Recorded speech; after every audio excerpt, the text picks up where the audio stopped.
Seiring kenaikan harga BBM, pemerintah juga mengumumkan adanya penyaluran bantuan langsung tunai (BLT) bagi masyarakat kurang mampu. Bantuan disalurkan melalui PT Pos Indonesia untuk memastikan kelancaran serta tepat sasaran. Sebanyak 123.611 warga di Provinsi Bali tercatat mendapat manfaat BLT BBM. Tidak hanya BLT BBM, ada pula 41.000 lebih warga yang terdaftar mendapat bantuan pangan non-tunai.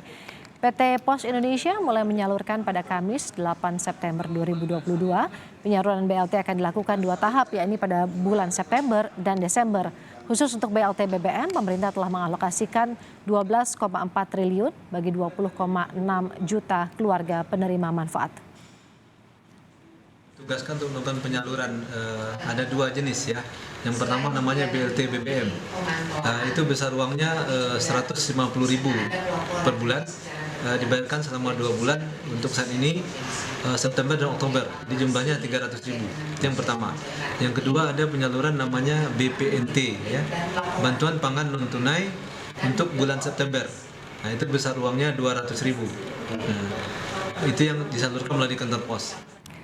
Lebih lengkap soal penyaluran BLT BBM di Denpasar, Bali, kita tanyakan ke jurnalis Kompas TV ada Kiki Syah. Selamat siang Kiki, bagaimana mekanisme penyaluran BLT di Denpasar dilakukan mulai hari ini? Oke, baik. Selamat siang Woro dan juga saudara. Seperti yang sama-sama kita ketahui bahwa dalam upaya untuk melindungi daya beli dari masyarakat terkait kenaikan harga pangan dan juga harga BBM, pemerintah memberikan BLT dan juga bantuan pangan non tunai. Dan di Bali sendiri, di seluruh kabupaten kota di Bali, mulai tanggal 8 September itu disediakan untuk sekitar kurang lebih 17.000 KPM atau keluarga penerima manfaat. Dan juga di setiap BLT yang diberikan, di situ terdapat dana BLT sejumlah 300.000 yang dipergunakan untuk 2 bulan dan juga dana BPNT atau bantuan pangan non tunai senilai Rp200.000 untuk bulan September. Jadi untuk penggunaannya sendiri adalah BLT itu yang 300.000 digunakan untuk jangka waktu 2 bulan dan juga BPNT ini digunakan untuk di bulan September ini saja. Kemudian di Denpasar sendiri, saat ini saya berada di kantor pos di Denpasar. Bantuan yang hari ini penerima bantuan atau keluarga penerima manfaat ini berjumlah 518 KPM. Dan juga seperti yang sama-sama kita ketahui bahwa penerimaan dan penyaluran BLT ini terus dilaksanakan oleh pemerintah, direncanakan untuk cair selama hingga 2 minggu ke depan. Dan juga terkait mekanisme, jadi di kantor pos ini disediakan 3 mekanisme. Yang pertama, pengambilan BLT dan BPNT dilakukan di kantor pos ini sendiri.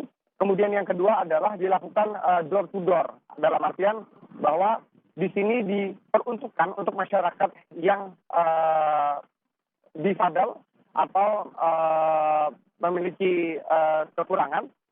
Di sini lebih disalurkan melakukan dengan cara door to door, yaitu dihampiri ke rumah-rumah warga tersebut. Dan ada mekanisme ketiga, yaitu dilakukan melalui komunitas-komunitas di desa.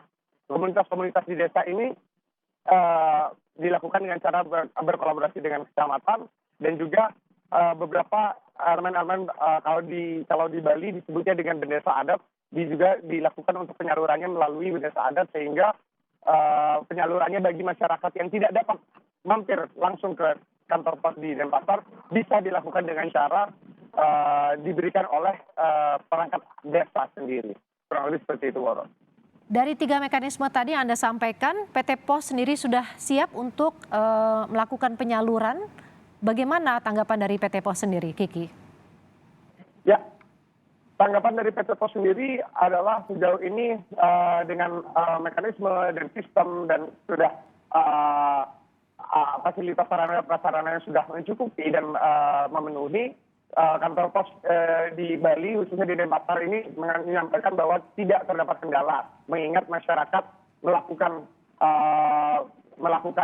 pengajuan untuk bisa menerima BLT dan PBLT ini sendiri dilakukan dengan cara tertib dan tidak melakukan suatu kerusuhan, mengingat bahwa akan pentingnya kondusivitas yang terjadi menjelang beberapa waktu-waktu terakhir, dan kantor pos menyalurkan dengan mekanisme yang tertib pula dan juga tidak terdapat kendala yang terlihat atau nampak di kantor pos khususnya di Denpasar ini. Terima kasih, Oro. Kiki, ada penyaluran yang dilakukan door to door untuk mereka yang mungkin memiliki keterbatasan seperti itu. Apakah juga perlu diturunkan bantuan atau petugas-petugas tambahan terkait dengan penyaluran BLT subsidi BBM ini, Ki? Mohon maaf, Oro, kurang terdengar. Anda tadi sempat menyatakan bantuan BLT BBM ini juga disalurkan melalui door to door seperti itu. Apakah Ya. PT Pos ini juga melakukannya dalam tim internal dari PT Pos atau juga dibantu oleh tim di luar atau mungkin bantuan relawan sebagainya? Oke, seperti yang saya sampaikan tadi, Woro, bahwa kantor pos sendiri ini melakukan beberapa kolaborasi, baik itu melakukan dari komunitas di desa dan juga dari bendesa adat di Provinsi Bali. Dan ini dilakukan tentu bersama dengan kantor pos sendiri, pihak kantor pos yang bekerja sama atau berkolaborasi dengan perangkat adat di desa tersebut, sehingga optimalisasi ini door to door menjadi tepat sasaran dan tidak diselewengkan atau tidak dilakukan untuk on target, kurang lebih Woro, seperti itu. Tiga cara yang dilakukan. Yang pertama ada pembayaran warga datang ke kantor pos. Yang kedua kami yang datang ke rumah. Nah ini diutamakan terutama yang warga yang dalam kondisi sakit ya, atau yang difabel. Nah itu harus didatangi. Nah kemudian ada juga yang dibayarkan di komunitas. Biasanya di desa kita bayarkan. Nah, untuk menyalurkan ini dari kapan? Sejak besok atau gimana? oh, kalau yang jadwal utamanya mulai besok. Ya, Mulai besok. jadwal utama itu besok sampai dengan Sabtu untuk di Kota Denpasar dan Kabupaten Badung. Ada sekitar 518 keluarga yang berhak untuk menerima bantuan subsidi BBM. Itu tadi laporan dari jurnalis Kompas TV Kiki Syah dari Denpasar, Bali. Terima kasih, Kiki.